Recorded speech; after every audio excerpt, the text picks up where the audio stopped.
Hey everybody out there, this is Seto, and in today's video guys, we're going to be talking about something that I think some of you are going to laugh at or chuckle at.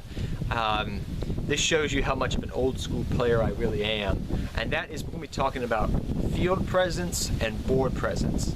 Now, I know people have made fun of me in the past because I'm an old school player and made fun of me for the fact that I talk about and fervently relate to card economy and use these terminology, things like plussing, negating, plussing, having more cards in your hand than your opponent, and things of that nature, which is more related to old school Yu-Gi-Oh thought, because in today's game there is a lot more quote-unquote brokenness, I guess you could say. But still, I feel that it's a thing that is having more pluses, more advantages over your opponent, card economy, field presence, board presence are still important in today's game, no matter which way you spin it. Not all decks out there have, especially not tier 1 decks, have the brokenness of cards. You sometimes have to work for your pluses, work for your board presence, work for your hand presence, to keep it up. You have to work for it. You have to earn it. It's not just given to you on a silver platter, but some decks do that. And so without further ado guys, let us get started on today's video. So why are these things still important? Well, look at it this way. Usually when a person loses the duel, it's most likely most of the time because he's run out of resources, either in his hand or his field. Usually when you finish someone off, most of the time I find that he's going to have no board presence, or he's going to be running out of resources. You're going to overwhelm him with resources, which is one thing that people try to do in war. When a big country faces a smaller country, the big country's going to have more likely than not have more resources than the smaller country. Thus, it will overwhelm them with their resources and their manpower and stuff like that to defeat the smaller country. Look at Germany in World War II for those things. So what is board presence and what is hand presence? These are the two things we're going to be talking about mainly today, but let's discuss what they are. So board presence is when you have more monsters, more setup on the field than your opponent. Hand presence is when you have more cards in your hand than your opponent. Now there are benefits for either one. Usually you have to trade your hand advantage for board presence. So think about it this way. Every time you normal summon a monster, you're literally giving up technically one turn. Now nowadays that's not as true as it used to be back in the day. Back in the day when you summoned one monster, you usually only had one normal summon. You didn't always special summon like you do nowadays. So usually that one normal summon, you're giving up at least one turn. Your normal summoning nowadays is actually a little bit more important than it used to be back in the day. But to some degree that's not true always. But usually, when you're having board presence, you're creating a setup, you're creating a lock.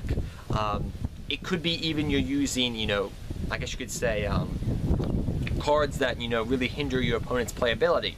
Mistake, Necro Valley, Vanity's Emptiness, Skill Drain. They could be lockdown-esque cards that you're trying to set up, create a lock to stop your opponent from doing what he does, to stun your opponent from doing what they do, like you Senju kind of do, and forcing them to dance to your tune on field presence.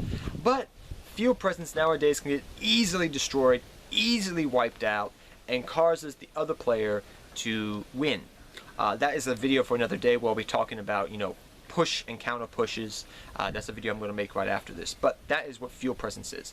Hand presence doesn't always mean you're winning the game, by the way.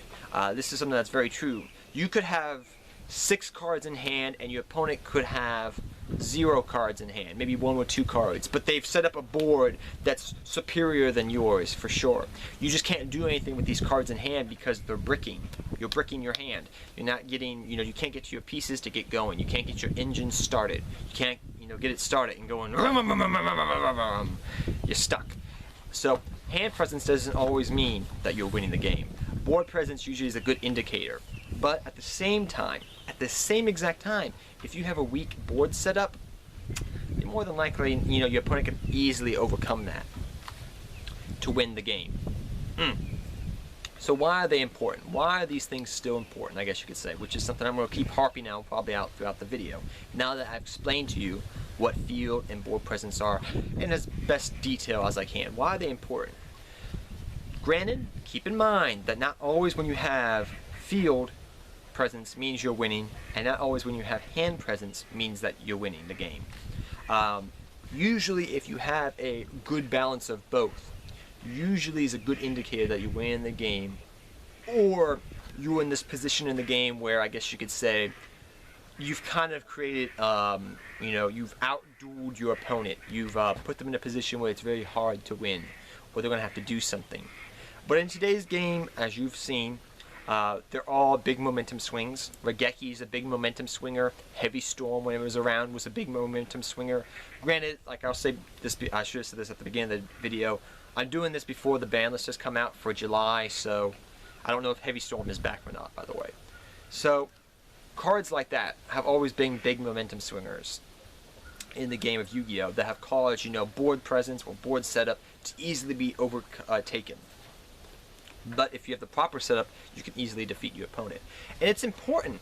Why are these things important? Because if you have more advantage over your opponent and you have a good board presence, you have maybe 3 cards in hand, you got 4 cards on field, maybe you have 2 monsters, 2 back row, you got maybe 3 back row, just throwing out numbers here. If you have a good even balance over your opponent, you're going to most likely win that duel. And it's sometimes good to have a balance between each one, I find, from personal playing experience, because it means that you're most likely going to win that duel. Not always, but it's a good indicator, and it's very useful to use your resources like that, especially if you're playing a lower tier deck. Like I said before, you have to work for your resources. You're just not giving them, they're not given to you usually on a silver platter. You may have 1 power card, may have a couple power cards, but it always means you got to work for them a little bit more than that higher tier deck. So they are still important to the game of Yu-Gi-Oh! Because you always want to have more pluses than your opponent. Again, like I said before, I know I'm rehashing what I said before, but I'm trying to get it drilled into your brain to some extent, and yes, I'm talking with my pen now. But if you have more pluses over your opponent, that's a better indicator that you will win that duel. And, which I'll harp on a little bit more in a different video, is if you've made the first push in the game of Yu-Gi-Oh! If you've made that first push, you've invested heavily into your field presence. If your opponent's able to stop that, you've probably invested your hand presence and your board presence on the field, and if your opponent's able to stop that, your hand and you're not going to have that much hand presence or field presence for that matter to really make a counter push after they've made their push, because usually after you've made your push, they're going to make their counter push, and then you're going to try to make a defensive move to stop their counter push and then try to go off again, which is hard to do because you don't have all those resources that you used in your first push. So yes, at the end of the day, it is still important. Plussing, hand advantage, field advantage are still important, and I hope this video was helpful to some degree. I do apologize if I maybe did not explain it the best way I could, but they are still important because at the end of the day, if you look at a duel, you'll most likely notice that most of the time, the person that has more cards in hand or on field, one way or other, is usually the person that has won the duel at the end. They've outgained their opponent. They've out-advantaged them, and that usually means they win the duel. Not always, mind you, but it's a good indicator.